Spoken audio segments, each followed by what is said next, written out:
দর্শক, ব্যাংক, বন্দর ও বিভিন্ন অর্থ বাণিজ্যের বিভিন্ন দিক নিয়ে আলোচনার জন্য স্টুডিওতে উপস্থিত আছেন ডিসিসিআর এর সাবেক সভাপতি আশরাফ আহমেদ। জনাব আশরাফ আহমেদ, এই সময়ের বাণিজ্যে আপনাকে স্বাগত। ধন্যবাদ। আমরা প্রতিবেদনটি দেখছিলাম, একটি শঙ্কার বিষয় রয়েছে। একদিকে যেমন ঋণ প্রবৃদ্ধি দেখা যাচ্ছে যে কমছে, বেসরকারি খাতে ঋণ প্রবৃদ্ধি, অন্যদিকে দেখা যাচ্ছে যে খেলাপি ঋণের পরিমাণ বাড়ছে। এই ব্যাপারটিকে আপনি কিভাবে দেখবেন, কিভাবে দেখছেন, বিশ্লেষণ করবেন? ধন্যবাদ আপনাকে। একটু কানেক্টেড ব্যাপার এটা। এক নম্বর হচ্ছে, দেখেন আমাদের কিন্তু যেটা হয়েছে সেটা হচ্ছে আমাদের যে classic twin balance sheet problem বলি আমরা, যেহেতু কর্পোরেট সাইডে, বিজনেস সাইডে আপনার বড় ধরনের অনেকগুলো অর্থনৈতিক সংকট তৈরি হয়েছে গত ৩-৪ বছরে, এবং সেটার চাপে স্বাভাবিক অবস্থাতেই আপনার এনপিএল বাড়ার কথা। এবং খুব সহজ একটা এক্সাম্পল দিই, দেখুন ইন্টারেস্ট রেট যখন 9% থেকে 15% বাড়ে, তখন আমাদের দেশের কর্পোরেটরা যারা যতখানি ডেট সাস্টেন করতে পারেন, যতখানি লোন নিতে পারেন, ফেরত দিতে পারেন, সেই সংখ্যাটা খুব ড্রাস্টিক্যালি কমে আসে। এইটার ফলে একটা বড় ধরনের একটা এনপিএল ক্রিয়েশন, ঋণ তৈরির একটা প্রসেস তৈরি হয়। সেটার সাথে সাথে যেটা হচ্ছে, ব্যাংকিং সিস্টেমে আমরা দেখেছি যে গত 3 বছর ধরেই আমরা একটা বড় ধরনের সংকোচনের দিকে যাচ্ছি, এবং ইন্টারেস্ট রেট বাড়ার ফলে যেটা হচ্ছে, লোনের ডিমান্ড একদিকে যেমন কমে গেছে, তেমনি মার্কেটে ধরেন লেন্ডিং ব্যাংকের সংখ্যাও অনেক কমে গেছে। আমরা যে এখন যে 6% লেভেলের ক্রেডিট গ্রোথ দেখছি, এটা কিন্তু তার এই দুটোর ডাইরেক্ট ইম্প্যাক্ট। আপনি যদি দেখেন যে আমাদের হিস্টোরিক্যালি ক্রেডিট গ্রোথ রেট সবসময় 10 থেকে 15% লেভেলে ছিল গত 20-30 বছর ধরে। সেটা যখন 6% লেভেলে নেমে আসে, তখন আসলে এটা একটা ব্যাংকিং সেক্টরের জন্য একটা বড় ধরনের প্রবলেম ক্রিয়েট করবে। কারণটা একদিকে যেমন হচ্ছে যে ব্যাংকিং সেক্টর যদি তখন আসলে ক্রমাগত সংকুচিত হতে থাকে ইন এ সেন্স, কিংবা তার মার্কেট শেয়ার লুজ করে ইনভেস্টমেন্টের দিক থেকে, আবার একই সাথে যেহেতু ব্যাংকিং সিস্টেম থেকে আপনি ক্রেডিট দিতে পারছেন না, তখন ইকোনমি আসলে স্লথ হয়ে আসে, ইকোনমিক স্লোডাউন হয়। যেটা আমরা গ্রোথ রেটে যখন আমাদের, যেমন এই বছরের গ্রোথ রেট আসবে আমাদের 3.5-4% লেভেলে, যেটা বোধহয় আমার দেখা মতো গত 3-4 দশকের মধ্যে সর্বনিম্ন। জি, যদি বলি 22 বছরের মধ্যে সর্বনিম্ন। 22 বছরের মধ্যে সর্বনিম্ন হচ্ছে আমাদের ক্রেডিট গ্রোথ। হ্যাঁ, জি। তো সব কিছুই কমছে। আর আরেকটা ব্যাপার, সেটা হচ্ছে এই মূল্যস্ফীতির লাগাম টানতে কঠোর মুদ্রানীতি দেওয়া হচ্ছে, কিন্তু সেক্ষেত্রে দেখা যায় যে মানে মূল্যের ঊর্ধ্বগতি কিন্তু লাগাম টানা যাচ্ছে না, কিন্তু ব্যাংকে যে ঋণ দিচ্ছে সেই ঋণের পরিবর্তে কিন্তু সুদ দেখা যাচ্ছে যে বেশি পরিমাণে নেওয়া হচ্ছে। খুব রাফলি আপনার ব্যাংক ঋণ দিচ্ছে 6%, ব্যাংক ঋণের গ্রোথ হচ্ছে 6%, ইন্টারেস্ট রেট হচ্ছে রাফলি 14 থেকে 15%। সো তার মানে হচ্ছে যে আপনার আসলে ব্যাংক ব্যবস্থা থেকে নতুন ঋণ সরবরাহ তো হচ্ছেই না, নেট এটা কমে আসছে। আর মূল্যস্ফীতির ব্যাপারে দেখুন আরেকটা জিনিস বলতেই হবে যে আমরা যে কঠোর মুদ্রানীতির ফলে যেটা চেষ্টা করছি, কঠোর মুদ্রানীতি এবং কঠোর রাজস্ব নীতির ফলে যেটা হয় যে ইনভেস্টমেন্ট কমে আসার কথা, কিন্তু বাংলাদেশের কনটেক্সে যেটা হচ্ছে সেটা হচ্ছে যে ইনফ্লেশন কিছুটা কমছে, কারণ ইনফ্লেশনের মেইন ড্রাইভার কিন্তু মনিটারি না আমাদের ক্ষেত্রে। আমাদের জন্য মেইন ড্রাইভার ছিল আপনার সাপ্লাই ডিসরাপশন এবং সাপ্লাই কস্ট ইনক্রিজ। সো ওই দুটো কিন্তু কিছু করা যাচ্ছে না মনিটারি পলিসি দিয়ে। কিন্তু যেহেতু আপনি ডিমান্ড কমিয়ে দিচ্ছেন একদিক থেকে এবং অ্যাগ্রিগেট ইনভেস্টমেন্টও কমে আসছে, ফলে যেটা হচ্ছে যে আপনার আনএমপ্লয়মেন্ট বাড়ছে, আনএমপ্লয়মেন্ট বাড়ার ফলে কিন্তু দারিদ্র্য বাড়ছে। এটাও আবার বিভিন্ন পরিসংখ্যানে উঠে আসছে। জি, এই যে বিভিন্ন কর্মকর্তাদের যে ঋণ দেওয়া হচ্ছে, এক্ষেত্রে দেখা যাচ্ছে যে সংশ্লিষ্ট কর্মকর্তাদেরও জবাবদিহিতা নিশ্চিত করতে অগ্রণী ব্যাংকের চেয়ারম্যান বলেছেন। তো এই ব্যাপারটি আপনি কীভাবে ব্যাখ্যা করবেন? দেখুন, একটা ব্যাংকিং সিস্টেম থেকে যখন একটা ঋণ দেওয়া হচ্ছে, সমস্ত কিছু কিন্তু বোর্ড নিয়ন্ত্রণ করেন না, বোর্ড অনেক কিছু নিয়ন্ত্রণ করেন, কিন্তু সেটা ট্রেড ফ্রড হচ্ছে কি না, কিংবা ডিসবার্সমেন্ট মেকানিজম ঠিকমতো ফলো করা হচ্ছে কি না, কিংবা যে বেসিক রেকমেন্ডেশন যেগুলো যাচ্ছে সেখানে কিন্তু কর্মকর্তাদের দায় আছে। সেটা তারা যদি মানে ব্যাপারটা এরকম যে প্রসেসটা তো সর্বনিম্ন পর্যায় থেকে সর্বোচ্চ পর্যায় পর্যন্ত যায়, এখন এখানে এই পুরো চেইনে কেউ যদি তার কর্তব্যে গাফিলতি করেন, সেটার দায়িত্ব তাকে নিতেই হবে। জি, তো এক্ষেত্রে দেখা যাচ্ছে যে এখন কি কি পদক্ষেপ নিলে, যদি কি কি পদক্ষেপ নেওয়া যায়, তাহলে এই ব্যাপারটা একটু সমাধান করা সম্ভব বা সমাধানের পথে আগানো যায়, কিংবা এই যে ঋণ দেওয়া হয়েছে তো এই অস্থিতিশীলতা একটু কমানো যায়? এক নম্বর হচ্ছে, দেখুন যেটা ঋণ দেওয়া হয়ে গেছে সেটা আপনাকে ধরে নিতে হবে সেটা কুঋণ হয়ে গেছে। এখন সেটার রিকভারির প্রসেসের জন্য আপনি এক ধরনের কাজ করবেন, আবার যাতে ভবিষ্যতে যাতে এই ডিসিপ্লিন, লেন্ডিং ডিসিপ্লিনটা থাকে, সেটার জন্য কাজ করতে গেলে সেটা আবার অন্য আরেকটা প্রসেসের কাজ। তো প্রথমটা নিয়ে বলি যে দেখুন, আমরা যেটা বলছি যে 5টা ব্যাংকে যেমন একীভূত করা হচ্ছে, এই যে মার্জার করলে এটা কিন্তু একটা ভালো স্টেপ, যে আপনি 5টা প্রবলেম থেকে একটা প্রবলেমে জিনিসটাকে নিয়ে আসলেন, জি। কিন্তু সেটা কিন্তু আপনার সলিউশন না।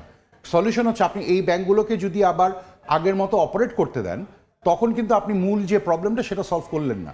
তার মানে হচ্ছে যে এটা আপনি আজকে একটা প্রবলেমকে পার করলেন, কিন্তু এই ঋণগুলো আদায় না করে, এই ক্যাপিটাল শর্টফলটা আপনি ফুলফিল না করে আপনি যদি এই ব্যাংকগুলোকে কন্টিনিউ করতে দেন, তখন কিন্তু সেটা আবার ভবিষ্যতে আরও বড় ধরনের বিপদ ডেকে নিয়ে আসবে।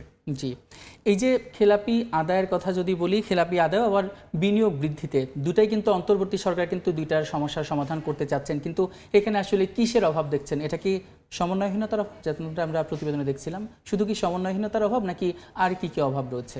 এটা সমন্বয়হীনতার অভাব না, এটা হচ্ছে দেখুন আপনি দুই কাজ।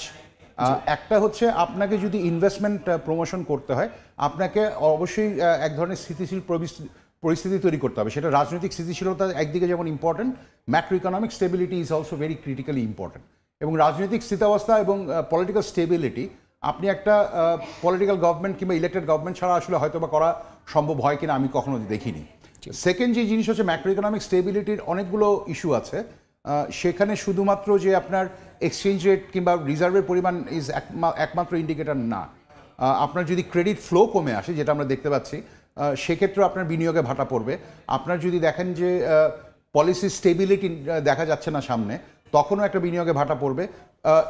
ইন ভেরি ব্রড টার্মস আমি যদি বাংলাদেশের গত 30 বছরের এক্সপিরিয়েন্স বলি, দেখুন আমাদের গ্রোথের প্রাইমারি ড্রাইভার ছিল মনিটারি এক্সপানশন, 2 নম্বর হচ্ছে আমাদের এনার্জি সিস্টেমের এক্সপানশন, 3 নম্বর হচ্ছে আমাদের ইনফ্রাস্ট্রাকচারের এক্সপানশন। সেখানে ইনফ্রাস্ট্রাকচারের পোর্ট থেকে শুরু করে রাস্তাঘাট সব কিছুই আছে। সো এই 3টা প্রিকন্ডিশন যদি আপনার রাজনৈতিক স্টেবিলিটির বাইরেও এই 3টা প্রিকন্ডিশন যদি আপনি ফুলফিল করতে না পারেন, তাহলে আসলে ইনভেস্টমেন্ট গ্রোথ হবে না। জি, এই যে বিনিয়োগ বৃদ্ধিতে যেমনটা দেশে কিন্তু বিনিয়োগ যেমন কমছে, বিদেশি বিনিয়োগও কিন্তু দেখা যাচ্ছে যে তেমনটা আসছে না, প্রত্যেক বছরই কমে যাচ্ছে। তো এ ব্যাপারে আসলে দেশীয় বিনিয়োগ এবং বিদেশি বিনিয়োগ আনার জন্য আর কি কি ব্যাপারে দেখা যায় মনোযোগ দেওয়া দরকার? বাংলাদেশের কনটেক্সটে এফডিআই কিংবা বিদেশি বিনিয়োগ কখনোই সিগনিফিকেন্ট অ্যামাউন্ট ছিল না। আপনি যদি আমাদের গত 30-40 বছরের এক্সপিরিয়েন্স দেখেন, এটা কখনোই আমাদের জিডিপির 1%-এর কাছাকাছিও যায়নি। সো ওই কনটেক্সটে বাংলাদেশের ইকোনমিক গ্রোথ কিন্তু হয়েছে লোকাল এন্টারপ্রেনারদের রিইনভেস্টমেন্ট থেকে। আমরা প্রফিট যেটা করেছি সেটা যখন যেভাবে রিইনভেস্ট করেছি দশকের পর দশক ধরে, that has been the main driver for economic growth. এখন ওই জায়গাটায় আপনি যদি রাজনৈতিক এগেইন স্থিতাবস্থা যদি না থাকে, তখন কিন্তু এটা কন্টিনিউ করে না। এটা যেমন একইভাবে সত্যি, আবার একই সাথে এগেইন ওই যে 3টা যেই ইস্যুর কথা বললাম, যে আপনার ফাইন্যান্সিয়াল স্টেবিলিটি, এনার্জি স্টেবিলিটি এবং ইনফ্রাস্ট্রাকচার ইনভেস্টমেন্ট, এই 3টা না হলেও কিন্তু লোকাল ইনভেস্টমেন্টের গ্রোথ হওয়াটা ডিফিকাল্ট। জি, এখন দেখা যাচ্ছে বন্দর বিষয়ক একটি প্রশ্ন রয়েছে। দেখা যাচ্ছে যে বেনাপোল বন্দরে দেখা যাচ্ছে বিভিন্ন ধরনের যে পণ্যাগারে বছরের পর বছর ধরে আমদানিকৃত বিভিন্ন গাড়ি এবং বিভিন্ন পণ্য দেখা যায় সেখানে আটকে আছে, তার কারণে জায়গা সংকুলন হচ্ছে এবং বাণিজ্যেও ঝুঁকি বাড়ছে। এ ব্যাপারে আপনার কি বলার আছে? দেখুন, আপনি যদি এই সমস্যাটার মূলে যান, আমাদের বন্দরের সমস্যাটাকে আমি একটু ভাগ করে বলতে চাই।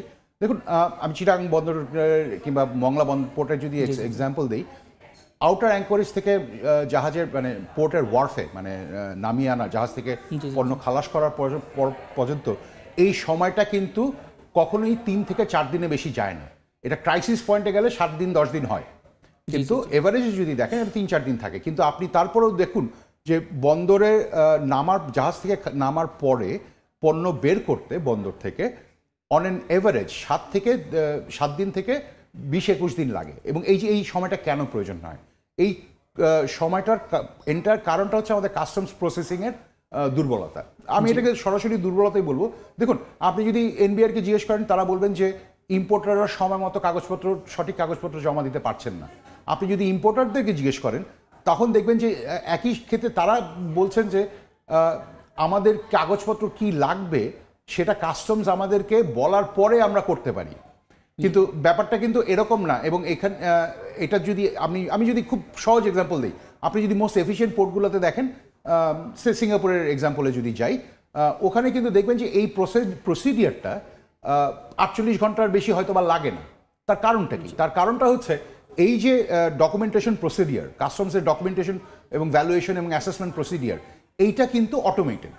এবং এটার ফলে যেটা হয়, তারা কিন্তু পণ্য জাহাজ থেকে নামার আগেই জানেন এক্স্যাক্টলি কত টাকা ডিউটি দিতে হবে, এক্স্যাক্টলি কি ডকুমেন্ট জমা দিতে হবে, থেকেই যায়। এটা হ্যাঁ, এই রোড ম্যাপটা তাদের কাছে যখন তারা ইম্পোর্ট অর্ডার দিচ্ছেন তখনই খুব ক্লিয়ারলি ভিজিবল। আমাদের ক্ষেত্রে যেটা হচ্ছে এই জায়গাটাতেই একটা সমস্যা তৈরি হয়ে গেছে এবং আপনি দেখবেন যে অধিকাংশ ক্ষেত্রে কাস্টমসের এইচএস কোড যেটা বলি আমরা সেটা হচ্ছে 8 ডিজিট একটা সংখ্যা এবং সেটার উপর ডিপেন্ড করে আপনার কাস্টমসের ডিউটি কি হবে কিংবা পণ্য খালাসের জন্য খরচ কি হবে।